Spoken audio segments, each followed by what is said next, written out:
That's Ralph Leary. My name's Bryce Koon. Welcome into the Crowded Booth Swarm Talk, the number one Georgia Tech show on the internet. Yeah, that's counting my buddy Rec Talk. Hope you're doing fantastic, Rec Talk and C Dog. Ralph Leary in the background producing tonight. Will Manis scaling the skylines of Atlanta, and I'm right here in Baton Rouge, Louisiana, talking about not the LSU Tigers. We're talking about the Georgia Tech Yellow Jackets. Spring ball just wrapped up. Hey, welcome in, welcome all. If you're first time here, first time listener, first time watcher, good job. You're not a rock dweller. That's the kind of people we like. We don't want you to be a rock dweller. We want you to be educated on the show. This is a place to come get educated and educate yourself with other people. Isn't that right, Ralph? You want to be educated and educate yourself.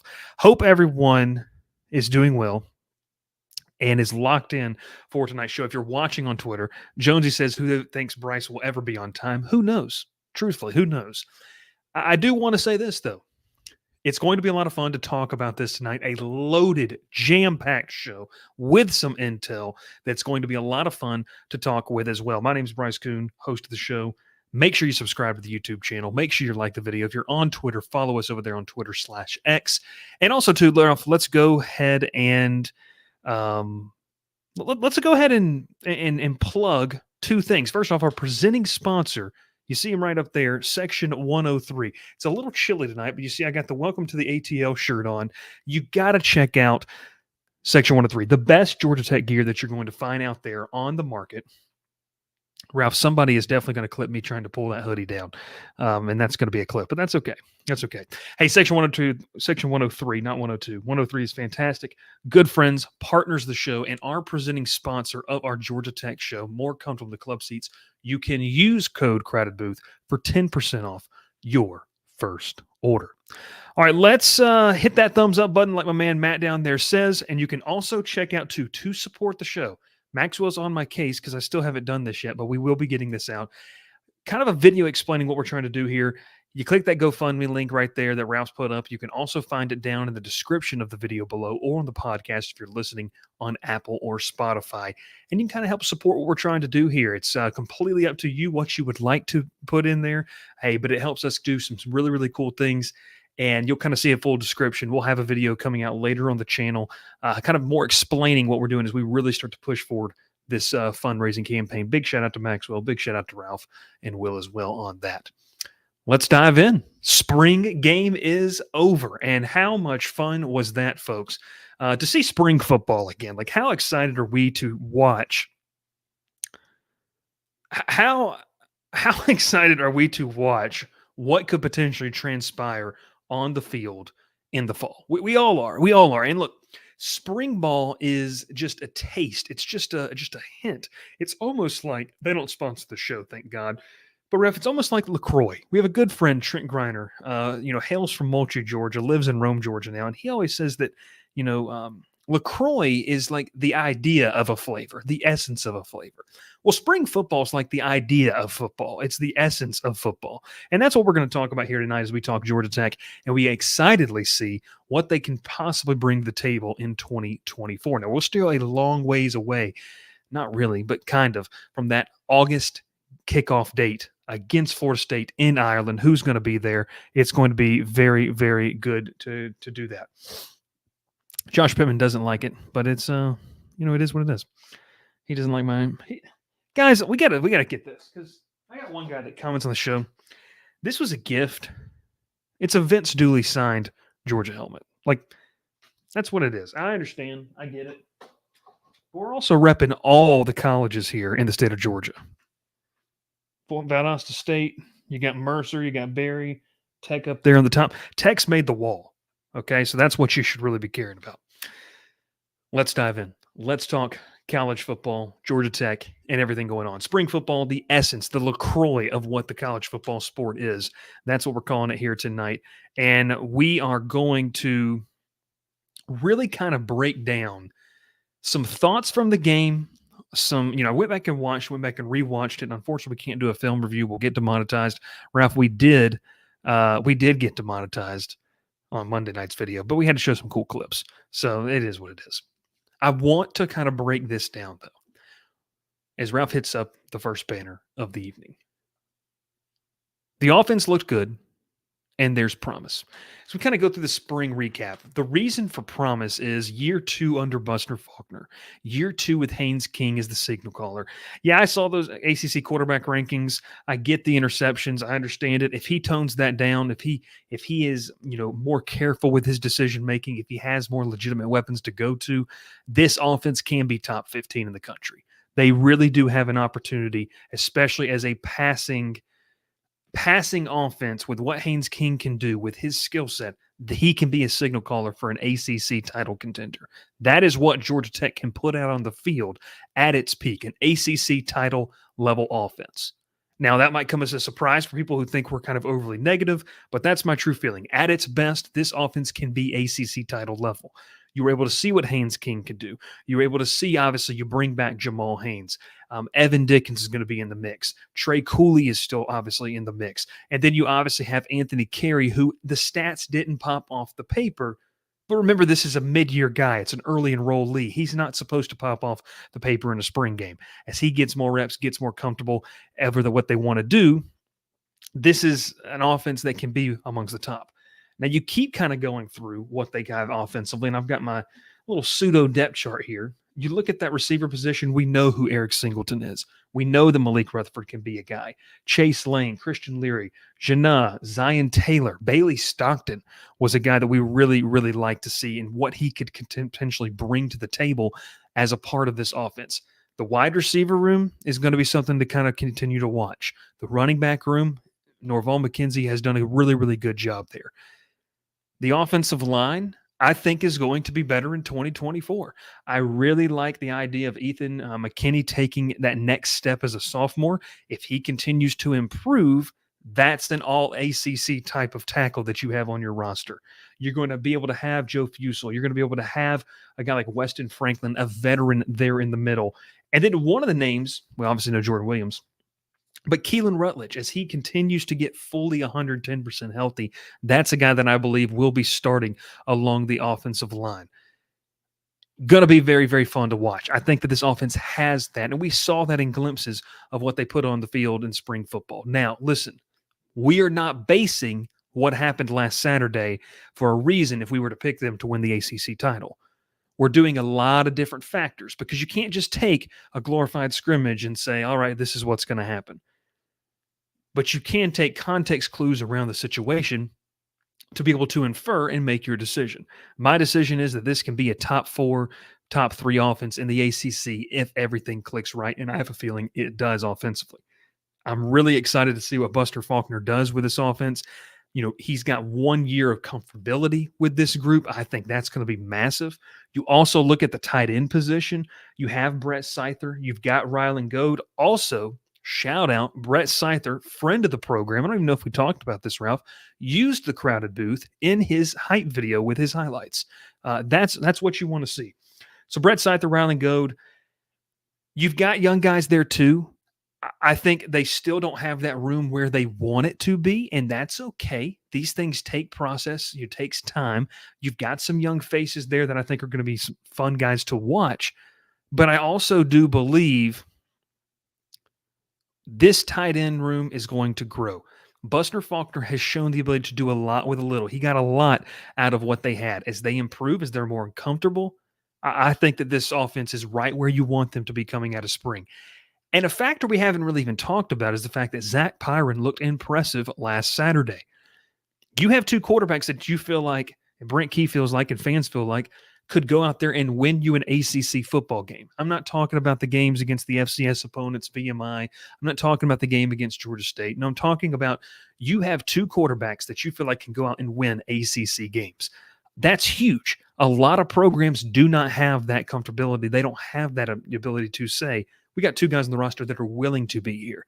That's why the transfer portal is as crazy as it is. So that's kind of where I sit with all of this. As people were leaving Bobby Dodd Stadium, last Saturday, you get the feeling, you get the inkling that, hey, this group could be special offensively. And that's exciting. That's a ton of fun. That's the good of this situation.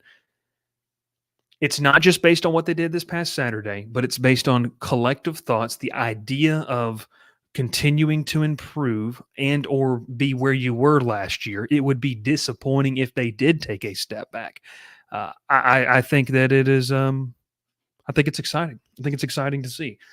Now, it kind of moves us over to the defensive side of the football here, though. Okay,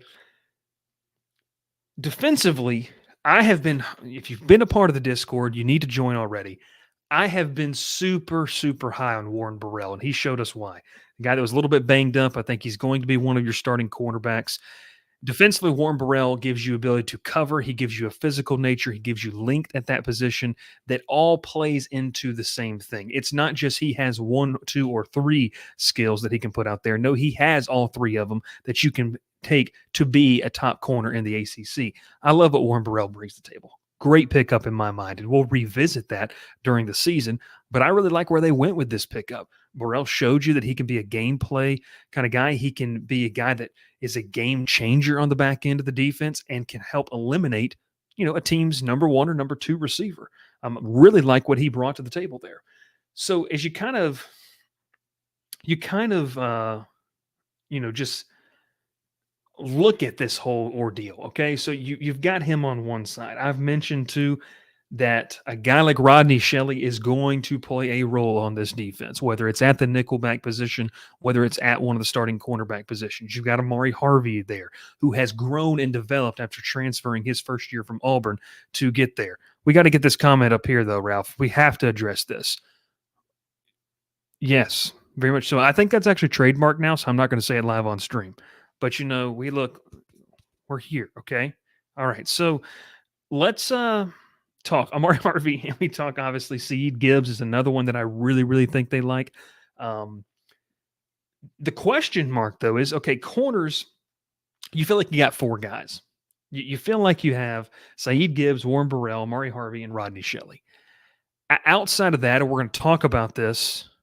We're going to talk about this in the portal portion of the show. But when you get to the safety position, you know who your starters are. You've got LaMiles Brooks kind of taking now on a free safety position. You're going to have CP Lee, Clayton Powell Lee there entering his junior season, being a guy at the strong safety position. You've got Corey G there, obviously a veteran guy. You've got Tay Seymour, athletic freak that can do a lot of great things for you. But I think there's a sense of wanting to add some depth there that has some playing experience that can help you out now. I think Tay Seymour is a good developmental piece. I think Seymour can be a guy for you, and maybe this year. But I get the feeling that they're looking and they need to add to that, because if LaMiles Brooks and Clayton Powell Lee go down, those are two not just guys with a lot of snaps under the belt. No, we're talking about guys that have played a lot of football, but also command some respect in that locker room. If they go down, you could be sitting in a situation of where, look, we're not where we want to be, and now we've got to put a young guy back there as essentially the quarterback or the signal caller of the defense, and it wouldn't be good. I don't think it would necessarily be an enviable situation at that position. So safety is something that I'm a tad bit concerned about just kind of going forward. We're going to touch on the transfer portal. Don't worry. We're going to talk defensive line. We're going to talk defensive ends as well.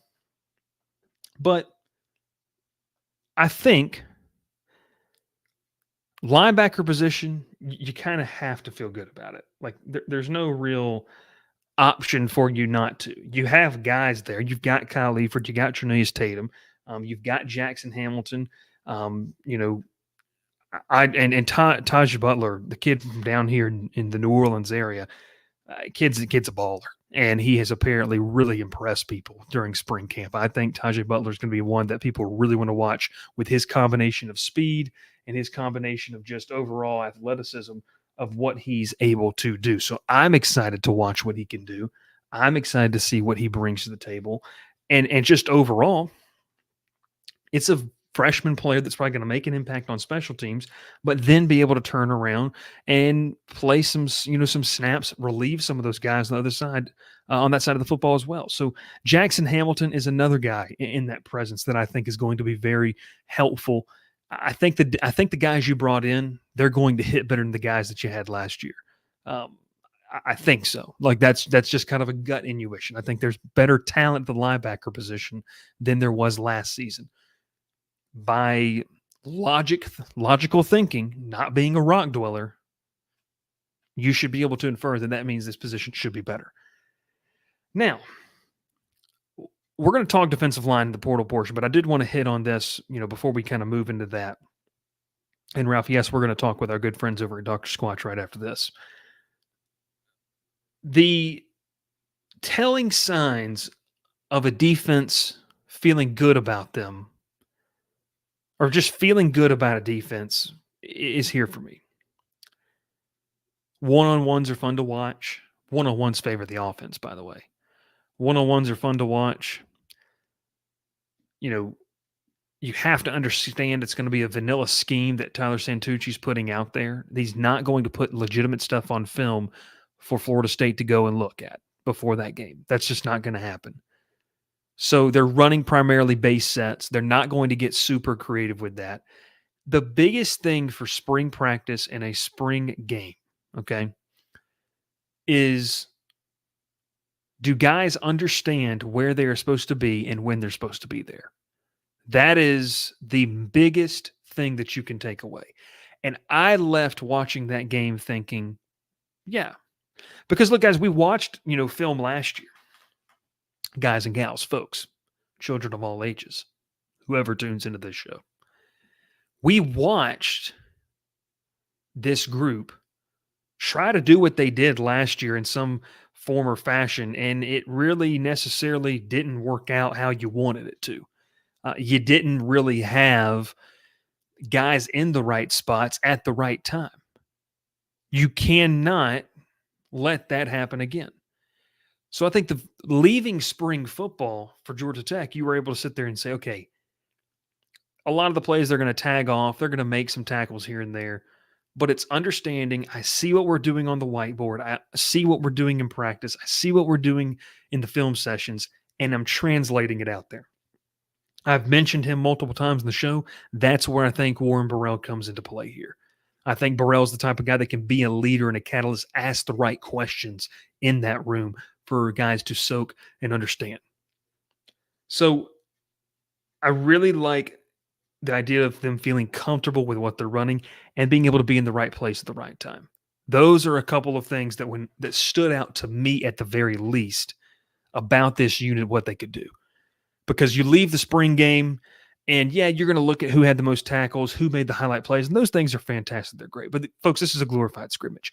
Fans in the stands and fans watching on TV, we're just starved for college football. Okay, that's why we're watching this. But legitimately taking away and sitting here saying this is A, B, and C, and understanding what I'm looking at is very key, quintessential, we'll use, to understanding what happens. So I think, like I kind of talked about here, offense, I think, can be top 15, top 20 easy. I think that they can. I think they got the pieces to go do that. It's all about executing. Defensively, you got some work to do, and a lot of work needs to be done in the portal. Ralph, go ahead and play that ad. We're going to hear from Dr. Squatch here in just a second, as of actually right now. Let's talk to him right now. Your soap is ugh, and your body wash is a synthetic detergent. But you're not a dish. You're a man. Switch to Dr. Squatch Natural Soap for Men. For men who build things. Open pickle jars on the first try. Slay dragons. And let their daughters braid their hair. Men who like to feel good and smell titillating. Dr. Squatch takes you places you never thought you'd go. Naked. All right, we're back here on the crowded booth and just wanted to let you folks know that you can use code Bryce Koon for $10 off your order of $10 or more. But folks, that's a fantastic deal. You're literally almost getting free bars of soap. So check out Dr. Squatch. They got great stuff, and they're a proud supporter of the crowded booth and Swarm Talk here. So we've talked about the spring game recap. Okay, so we've gone through that portion of what we wanted to discuss tonight, and it's great. It's great. Now we take a look at, we know the portal's been open since yesterday morning. The slow trickle that started in the portal has now moved into some big names here and there. But I wanted to get to a transfer portal preview. And it kind of brings us to where we are in the sense of this portal. What does it mean? what does this portal offer in terms of where do you find your place? And I think that's the biggest question for Georgia Tech. What are the Yellow Jackets' role? What is the role of this program in this spring portal? So let's talk about it right now. Like, I'm going to go ahead and tell you, they are going to be looking for a defensive back, one, maybe two. You need to be a little bit more depth wise and guys that can contribute there, not necessarily established, but it can contribute tomorrow. I think you've got some pieces there, some guys that could be good, but you don't want to thrust in a guy because I've said this multiple times. The Clayton Powell Lees, those guys don't grow on trees. Okay. So you don't have the ability just to place an 18-year-old freshman in there and expect him just to excel and play pretty well. Look, also, too, you had three safeties that you could count on last year, and you were able to rotate in and out with Jalen King being one of the guys, and he's now departed. I think that one of the biggest things that you have to have is you got to have another guy that you can throw back there between Miles Brooks and Clayton Powell-Lee. You've also got to have probably a cornerback that you feel comfortable if you are to run some 5 defensive back sets that maybe can alleviate in case injuries happen, and injuries will happen on the back end of the defense. So I think defensive back is a position that's a need on that big board. They need to go get one, maybe two guys. And I want to say this too, because a lot of names being thrown out here. At the defensive back position, you don't need guys that just spent half a semester in college or 1 year in college that are raw, untapped potential. You've already got that on the roster. You're bringing in more guys, like a guy like Christian Pritchett, who's going to be, that one of those summer enrollees. You've got the raw, untapped guys. You need a guy that can come in, little playing time under his belt, understands what the college game means, understands what it's like to be a student athlete, understands the grind, the mental grind, both physical, mental, and emotional, that is being a college football player.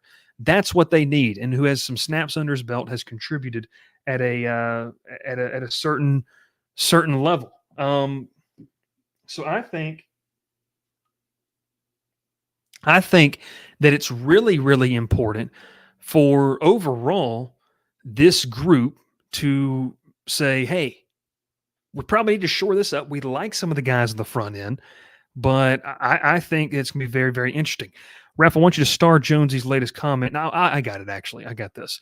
Jonesy says the kid from USC, Mr. Fagans, going to be interesting. I think Fagans is a guy that could be an option. Has played before, has been a contributor, and Aaron says he would be a steal. You also have to think, too, in the future, his younger brother, Anquan Fagans, really, really, really solid player. Would that help you, in that factor as well at all? So going to be very interesting to kind of watch that too.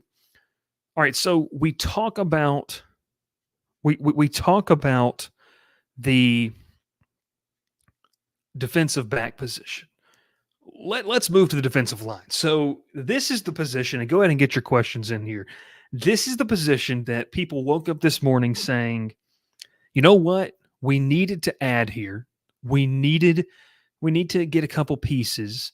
That rush in spot is something that we really need to just kind of, bring a proven guy in. We've got raw talent.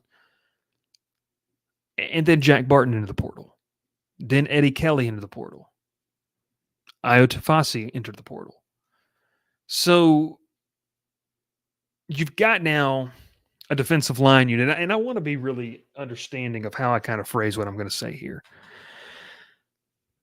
And before we get to that, question, has the Yasso Bar flavor changed? I haven't had a Yasso Bar in a hot minute.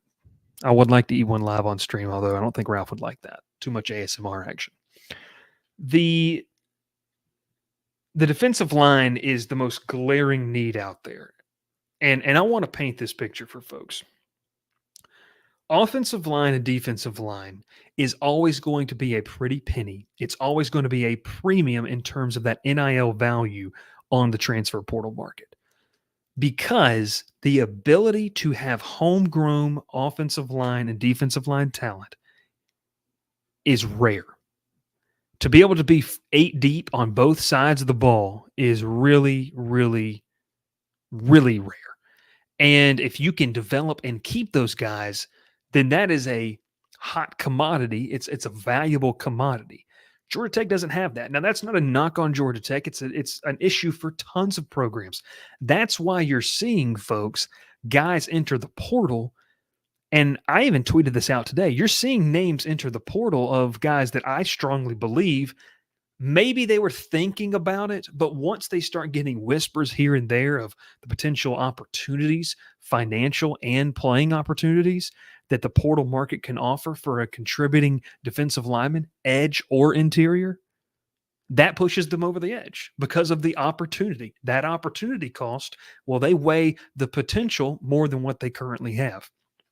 And I'm going to tell you, the numbers being thrown around for defensive linemen from the group of 5 level to programs such as LSU, Texas, Georgia, A&M, Florida, Auburn. It's crazy. It's ridiculous. Oklahoma in that mix too. I think the biggest thing here is this defensive line at Georgia Tech. One, you've got to get all you can out of the guys. You start to really, really look. Georgia Tech needs Zeke Biggers and Horace Lockett to be dudes. And they're good. And they're solid key pieces. But they need to be dudes. Georgia Tech has to get that. And maybe Jess Simpson can help them get there. We're not saying anything ill of what those two guys have done. I think they've been solid contributors so far in their time in the white and gold. What I am saying, though, is if the portal market is going to price you out of guys that are legitimate contributors, then you're going to have to look inward and grow those guys and then hope you can keep them in the fold. I just don't listen, I'll say this. I think Georgia Tech is going shopping on that market. What I do not think is that they're going to be able to afford what is perceived as the high performers. And you just saw what happened when you went and shopped in the low risk, high upside bin. You brought those two guys in. You brought in Barton and Tafasi. They were here for a couple of weeks, literally a couple of months, and they're gone. Now, their own decision, a lack of playing time, that's what that is. You realize you can't really shop there. It just didn't work out. It's nobody's fault. It just didn't work out. And then Eddie Kelly enters the portal. That's going to hurt. Like, that hurts. It's now a thin defensive line of what they're kind of able to do and just kind of manufacturing a consistent rotation of defensive linemen. They can't really do that. Now, look, you have some exciting names. I'm excited about Shameik Jones. I think Shameik Jones can be a player. What I'm telling you, folks, is I don't think we need to be counting on so many guys with either freshman or redshirt freshman next to their name tag. Is it possible? Well, hands down, it's possible. I just kind of sit here and I think, when you look at what this group can accomplish, you've got guys, and as I kind of look here, you've got people that can help you out. We've mentioned Zeke Biggers and Horace Lockett. You're going to have Micaiah Scott, which is a great piece to have there. You're going to have Josh Robinson and Kevin Harris. I think both of those guys, both of those guys are people and their names that haven't really blossomed yet on the flats. Could they? Certainly could. Sylvain Yanjuan is going to be a guy that you hope comes back from the injury and can be a piece for you. I just think when you really start to kind of look at where they need to go in this position group, you're going to have a guy like Jacob Cruz playing in a position that he's not necessarily comfortable with 110% because he's new to what he's learning now. You've got a defensive end and you've got a rush end. What does that mean, Bryce? Obviously, sometimes your defensive end is mostly going to have his hand in the ground. Your rush end is going to be a guy that is necessarily going to have his hand up trying to get after the quarterback. He's going to have good length. He's going to have good bend and speed to get around a tackle or a guard to be able to get after the quarterback. Georgia Tech's got to shore up those positions. So it's not a question of if, it's a question of who and where are we going for this. Because like I said earlier, this defensive line market, it's a premium market. People are going to be overpaying for guys just to get them. So how does Georgia Tech fit into all of that? That's my question. It's something I can't answer for you because I really don't know. I think that you have to identify some guys. And I put this in our Discord, and I strongly believe it to be true. There are a couple of names that you can go get, but you got to make that sure that your evaluations are really, really good. There might not be a more important time in college football for programs like Georgia Tech to have top tier evaluators, top tier guys that can go out and scour film and find guys and find a nugget here or there and say, hey, we can use that and we can utilize that for this. And I truly do believe that your recruiting staff, your scouting staff is just as important as your coaching staff, because talent accumulation doesn't happen without those guys. So Georgia Tech, if they can't fish in the same ponds as the Texases, the LSUs, the Oklahomas, well, then they've got to go to a different market and they've got to hit. Now, they didn't do that last year with linebacker. They really necessarily didn't, do it this first kind of cycle with the defensive line. I genuinely believe that you have an opportunity, though, you get a redo. Where does that fit in? We're going to see. The kid from Arkansas State, I think, is an option. There's a couple more. There's going to be a couple guys from Memphis that could be an option. Maybe Kyle Pope goes to back what's familiar to him and goes and sees what he could do. Jess Simpson, I'm going to tell you this, though. Was talking with an in-state kid on Tuesday night about what was his visit list. And he goes off SEC, Big Ten, Georgia Tech. And when I tell you SEC, Big Ten, I'm telling you that those three schools, they're all within the top three of their respective conference, and they're in a top 10, top 15 team nationally. Jess Simpson, Kyle Pope, Tyler Santucci have given Georgia Tech a respect on the recruiting trail that I don't think that they've had for quite a while, and they've upped the ante from last year's group. That's impressive. Jess Simpson is known for what he can do. So it's kind of a tale of two things here with the portal.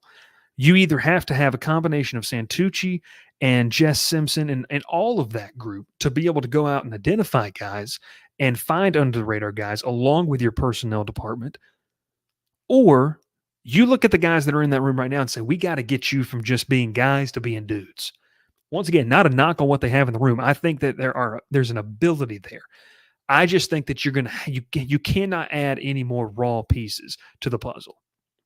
You've got to add a guy that can step in and be a rotational guy from day one, because you've got the raw pieces. They last year's recruiting cycle in the past couple of years, you've found pieces to be able to say, hey, that's a developmental guy. We're going to redshirt him, or he's going to grow and he's going to learn technique, and we're going to do that. You've got those people. Like, I'm going to tell you right now, I think that a guy that is going to be very interesting to watch, and let's bookmark this. It is April, what is it, Ralph? It is April 17th, I think it's today. Wednesday, April 17th, 2024. Jordan Boyd, who is going to be a kind of a rushed in for them, here in 2024, is he a guy that is just going to burst on the scene as a freshman? I'm not saying that it can't happen. I just think that it's a situation of where, do you constantly want to be putting your chips into the basket of the true freshman? I don't know. And I don't know if there's a right answer to that. You might have to ask someone who is directly involved that. Now, this is a great question here. And Ralph, you can go back through, and I know we have some questions and just star, and we'll get to them towards the end of the show, the Q&A portion of the show. So make sure you get your questions in, and we'll talk about that. Rec Talk says define a dude. I'm talking about a game changer. I'm talking about a guy that you can let loose. He's going to make an impact, and he's going to be somebody that you can roll out there, and you don't have to worry about if the moment's too big. I'm not saying Georgia Tech has in the roster. I think Horace Lockett is a guy that is a candidate to come, and he's come to be a dude. Like, he is going to take that step up to where he and Zeke Biggers can, they can plug up the middle. They can get off blocks. They're athletic enough to do some really nice things along with Micaiah Scott. That's where I kind of sit in this camp of defensively, can you make that jump? And like I said, it's either Jess Simpson gets them there, or you go out and find other guys to help make this unit stronger. Because the worst case scenario, we still have a whole nother topic of conversation to get to here tonight. The worst case scenario is that Micaiah Scott, Zeke Biggers, and Horace Lockett are all solid players, but they're gassed because you don't have legitimate playable depth behind them, and so they can't be as effective as they should be. And what does that do? Let's just be real here, folks. If you've got a guy that is a dude on your team but doesn't have help, sooner or later, he's going to realize I may be a dude here and I might be getting some looks, but if I can go somewhere else and get a little help, I might be able to be more effective in shorter spurts. And when you talk about NFL guys, that I think that's truly what it is. Can I save my body, but put and get 10 less reps? But man, those, now the 20 reps that I was getting per game, 20 something snaps, they are way better than the 30 to 35 I was getting. I think that's where Georgia Tech is. They've got to find and make up some snaps here too, because they've got guys that could be that. We'll just see. We'll just see. I mean, in a perfect world, it's really easy for people to sit there and say, well, we just need to go out and get a guy that's got 10 and a half, 15 and a half sacks. I want y'all to go look at the sack leaders from last year. There's not a lot of them that, are going to be necessarily in the salary range of what Georgia Tech is going to be paying. You're looking at guys that are straight up dudes, or my boy Ralph down there, the guy they had this past year at Troy, was pretty dang good too. Ralph, I believe he had double-digit sacks this past year. We interviewed him on the show. You can go check that out. I just think that you have to have either an elite talent or you've got to have a collection of guys that are just solid ball players. I think Georgia Tech's going to have to side with the idea of getting a solid ball player until you either develop a guy or you can somehow coax a guy to get there who is one of those people for the portal. So it's going to be interesting to watch. All right, and then we just kind of talk about best available. I mean, look, you never turn your nose up to wanting to improve your roster. If there's a need, and this is just 3 positions I've looked at. Tight end's going to be something interesting to me. Obviously, the injury to the young man going out for the year. What does that look like? Running back. Is a running back going to enter? Is there a young developmental running back that someone has a relationship with? I don't know. And then wide receiver. Everyone keeps talking about how deep the room is, but it's like that's a lot of potential-based stuff. I think it's, we talked about this at the NFL level. It's a thing where you kind of have to sit there and say, can this guy help us win and we just find a spot for him later? Like, we just need to get this guy on campus because he's a guy who can help us win. And if you sit down with someone and you feel like I might be good there, but you still got to take them. Now, obviously, you have your premium positions that you have guys at and everything. But if there's just a guy that you feel like is an all-around great fit, it may not be the biggest need on the board. I don't know. That's something for me that I kind of think could be, something interesting to monitor and watch. Because I think there's the obvious need on the defensive line, both, kind of the outside guy and the inside guys you'd like to add to. Defensive back, okay, I've kind of got that as my number 2 spot. But then just a best available measure would be something really, really fun to watch. All right, Ralph, we got one more ad and that we're going to run here, and it's from our good friends over at Cajun Cousins. You can go ahead and run that. And right before we do, we're going to talk expectations post-spring. I want to hear from you. Get your questions in. We're going to answer the questions live here on the show. But what are your expectations after the spring game? Has it changed? Has it gotten better? Has it gotten worse? What should they be? Right here after this on the Crowded Booth. Hey everyone, Bryce Koon here with the Crowded Booth, and I'm excited to partner with Milton and Drew McCluskey as they get on their new venture, the Cajun Cousins Company. It's an all-stop shop for some of the best food and atmosphere entertainment that you're going to be able to have, especially this fall as college football is right around the corner. What is Cajun Cousins Company? Well, Milt decided to start this business back in Columbia, South Carolina. That's where they're based out of. Drew initially joined him after spending some time with the Saints, but they offer catered Cajun delicacies such as crawfish boils and Aunt Dottie's jambalaya. They bring everything and they can set up anywhere. Look, folks, they're passionate about giving people a reason to gather and to get to the culture that they love so much. They're expanding that brand to the low country of South Carolina, the upstate area, and other areas of the Southeast. So look, if you're going to throw that tailgate party or you're going to have a big gathering, reach out to Cajun Cousins Company today over at CajunCousinsCO.com to get that quote. Tell them the Crowded Booth sent you. We can't wait to see what they have in store this fall. That's our friends over at Cajun Cousins Company. Make sure you check them out. Great gear, great stuff that they've got. And more importantly, They might be playing a pivotal role as we look to potentially, schedule a little shindig this upcoming fall. Be on the lookout for it. Wanting to do a little something that we'll see. And Ralph's already shaking his head. He does not want to be there. He says he's not coming, but it's going to be good. Over 100 people watching live. We are going to be able to get that. Ralph's going to be starring your questions. Get those in. As we talk 2024 expectations, what are your expectations after spring ball? I think it's always something fun to monitor, something fun to kind of watch and talk about. And honestly, it's something that's just a fun talking point as we really, really I better be at an SMU game. That's what Ralph says. That's for another day, another dollar. But expectations post spring. So in February, FanDuel, not a sponsor, we wouldn't mind it though. FanDuel comes out with the 5.5 win total for Georgia Tech.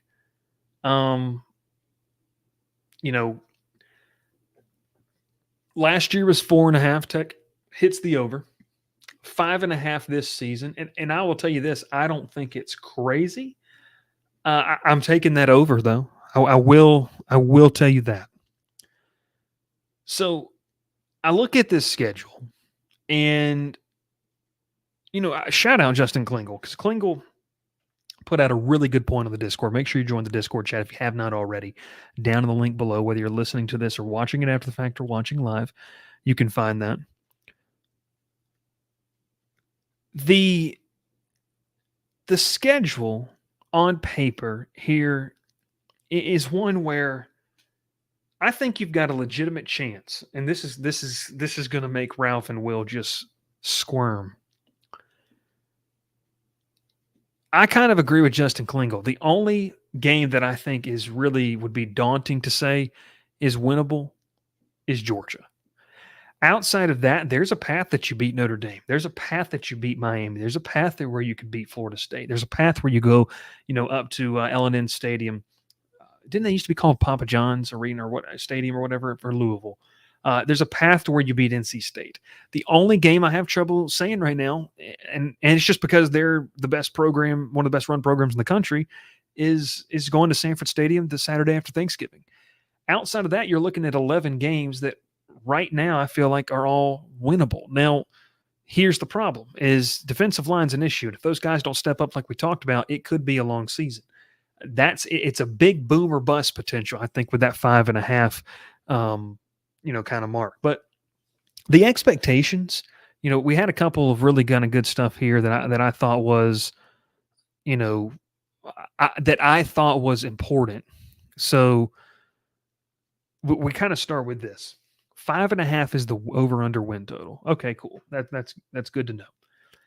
If 5.5 is your over/under win total, I feel like you should beat Georgia State. You should beat Syracuse. You should beat VMI. That's 3. You should beat Duke. You should. Oh man, that's the ones I think you. I don't want to say pencil in. I just think it's got to be over the 5.5 win total. I think you should be able to beat Virginia Tech. You should be able to beat Miami. You should be able to beat NC State. I mean, it's not going to be easy. This is a hard schedule. I just think that it's going to be one of those things where August 24th is going to be massive. Have my expectations changed drastically? No, I still think I'll answer this way. I still think that your worst case scenario is 5-7, and your best case scenario right now is 8-4 to me. Like that's where I think it is. I need to see some additions on the defensive side of the football and see more before I can kind of go there. But between 5 wins being that and 8 wins is where I see this team kind of fitting in. And I said that last year. I said worst case scenario to me is 4-8. Best case scenario was 8-4, and obviously they finished 7-6. So, have my expectations changed? No. I still think that this offense can be really, really good. I still think that this defense, the idea of it being an overnight, and Mr. Singh, Dev talked about it in the Discord. If you're going to expect an overnight flip of this defense, like, folks, that was pretty unique and pretty special what the offense did last year. It's really, really hard to do. Now, is it impossible? No, by no means it's not. I think the coaching got better at Georgia Tech. I do strongly believe that. I'm not necessarily sure how much better the personnel is. And we won't know that, and no one will know that till you play a game against somebody else in another jersey. So for me, as I sit here, Wednesday, April 17th, my expectations haven't changed. Between 5 and 8 wins is where I think this team could sit. I think it's a really good, really talented team. Can those things come together? And can you find some answers along that defensive line? That's going to be the biggest piece to the puzzle for that. But yeah, that's kind of where my expectations. Let me know. We'll kind of get to a couple here as well. So Rec Talk says, I don't have a hard win-loss expectation other than bowl. I want to see us one. And avoid any. I want to see us one, avoid any embarrassing losses like a Bowling Green, be competitive in every game, no more Clemson losses from last year, and an improved defense. Here's the problem where I think you could run into that, Rec Talk, is a lot of people with the Clemson game last year just assumed because Clemson wasn't Clemson that they were from that crazy run where they were like in 3 straight national titles, 3 straight playoffs or whatever. They thought the door was open, and the door was open, but it was cracked open. It wasn't wide. So a lot of Tech fans got to that door, a door that they thought would be at least halfway open, and it was just an inch because Clemson, with all the issues that they still have a top 10 defensive line and a top 10 offensive line. Like they still have a really, really good group in the trenches. That's kind of where I sit that. So I think – I don't know. I just think that's for that Clemson conversation. But that's a really good point. Let's keep going through some of the comments here. Dev says NC State's going to be a tougher matchup than a lot of people think. I agree. Look, Dave Doran's a good coach. Not a friend of the program because he declined to come on our show, but it is. Your pet cat meow says we played UGA pretty close last year. You never know. If we had a better defense last year, who knows? Maybe we would have beat them. You might have. The biggest thing is that it's not last year, and this is this year. New teams, new mentality. I do not think Georgia will be overlooking them by any means.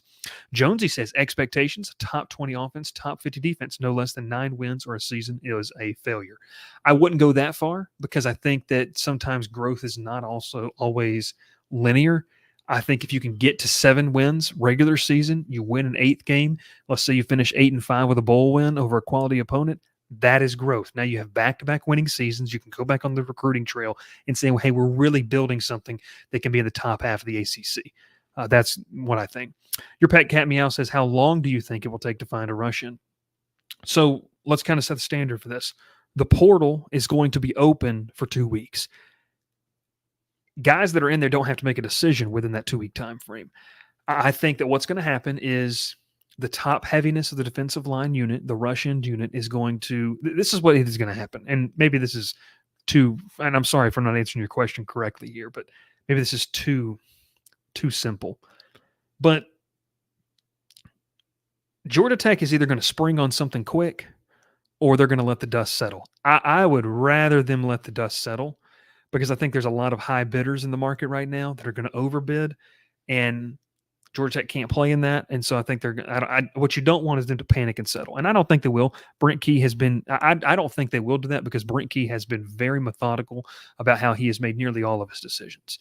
So that's why. So in a timetable wise, I think they're going to have at least one within the next 2 or 3 weeks. We'll see. TD Jake says, I want an 8-4 regular season, 9 wins with the ball. I'm expecting a 6-6 regular season with a bowl win. We'll see. That's not crazy. Christian says, appreciate you, Christian, tuning in. Tune in on Monday, tune in again on Wednesday. If Georgia Tech were to pick up where they left off, they could win the conference. Hey, I don't disagree with you. Defense just has to play better. TD Jake says, we played Clemson earlier in the season.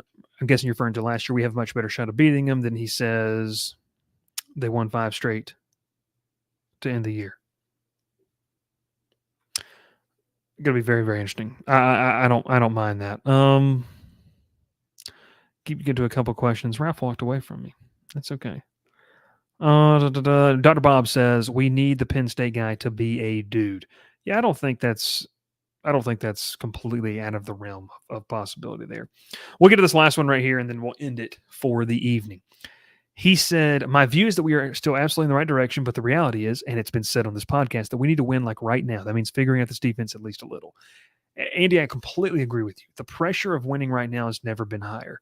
The lifespan of a coach at a certain job has never been shorter. So what you have to be able to do is win and win quickly and hit on your evaluations.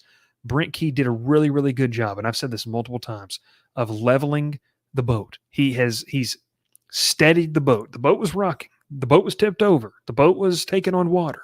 And I think last year he got it back up right. 2024 is the season where now you have to be able to hoist that sail up and take off, because there's a chance and there's an opportunity to be a top 4 ACC team. ACC's wide open. I think Florida State's up there. I think Clemson's up there. Outside of that, it's kind of been this topsy-turvy thing. Can Georgia Tech move forward and cement themselves as a top 4 ACC team in 2024? They might be able to. We'll have to see. A lot of things have to bounce right. That transformation that happened last year with the offense, a lot of things had to hit right.